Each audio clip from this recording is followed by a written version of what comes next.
Maria yo jingtip ya kajing syak takti jong Dr. Alok Singh unong hikai Hindi hanehu ubala ai da ke FIR persya usamla Sandy Sotun Presiden kanehu su bat sangut kiwepat. Kanehu marmar kalarai bantau ya ke Inquiry Committee banthokit ya kene kajingja.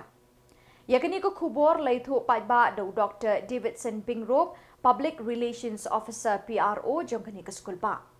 UPRO ulo ongru ia kidukot jangkane ke committee bat ia kapor bakan submit ia ke report in sepen bena hadi. UPRO ulo penrem ia kene ke jingja bat ulo ong. Kibor kene hu kilayo jingtip ia kene ke jingsha takti kirunar ya Dr. Singh ha kapor janmit. Ya menta kene ke jingja kadon hakti jeng kipulit ki banle jing thokit badon kam bantip ia ke jing shisha ulo ong. Kalapoi kajing tip sa ki administration baga dan kajing ja hakaba iwe I nong hikai I sha assault physically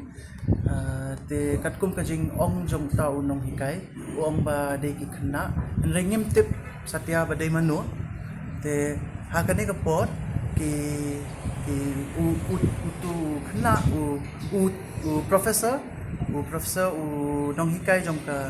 Hindi department ula file ya ka FIR siya ka Mopenro outpost but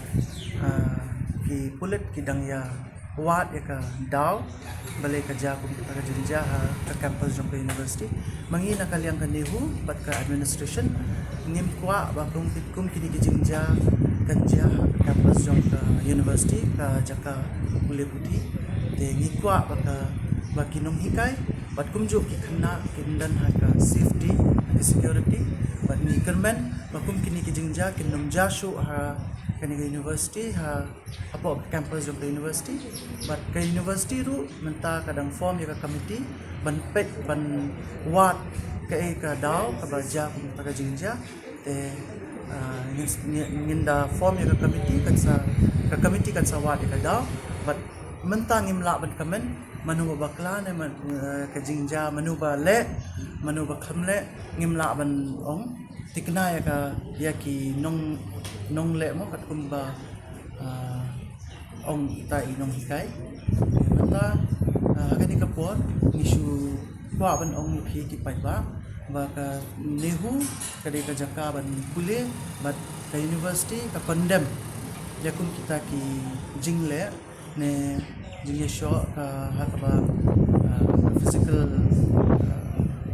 altercation ka kadan ha ka university ngim kwa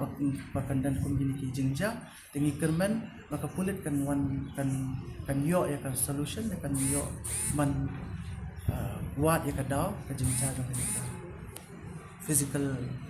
altercation happen kini ki ahmad kan fiong inform ya ka committee de kadela no ka committee kan sa form da ka da vice chancellor in charge in sa form ya ka committee but in sa bu ya ki members ha atu ki ka committee pada kin sadan kinong hikai ki members na ki association ro ki kan sa wat ya ka daw balay ba ka ja ta ka ja ya so ba ini no hikai kena ba presiden jong ka ne husu don kti ban sho ngim la ban ong tikna manu badan kti manu bamdan kti te ngilaban ong tang ya katahi ba ngimdan ha kataka por ha kataka jaka te tang itu ki witness ki badan ham tu ki laban ong ngimdan ni shu yo snow na ini i nong hikai ba dan ki khna ki ba jrong kti ya i te kani kin yawan ha ki pulit kadi ka kam ki pulit ban wat ha bat ka inquiry committee ka ban sa form ka university administration ka university ka assure ya ki kinong hikai bat ya ki khna rumjo ba security jo ki khna kade ka ba komsan bat ni termen ru ba kum kini kijingja kanong jashu ha ka university nidan ki security hinre egum kini kijingja ngimtip am kan jashu no ngimtip ha man ki jaka man ki kamra ngim la ban pha ki security kat kum ka jing ong jong ni unong hikai u ong ha ka shti jong uru ba ka jing ja ka ja ha ka office jong u the office jong u te ngim la ban I security personally te tangi ta hi ni la ban ong ba ni kwa hi ba kinong hikai bat ki na inyo ya kan security but ni dan ki security staff ki pet hi persyak hi manungja kita kijingja sometimes kajahi tengin lali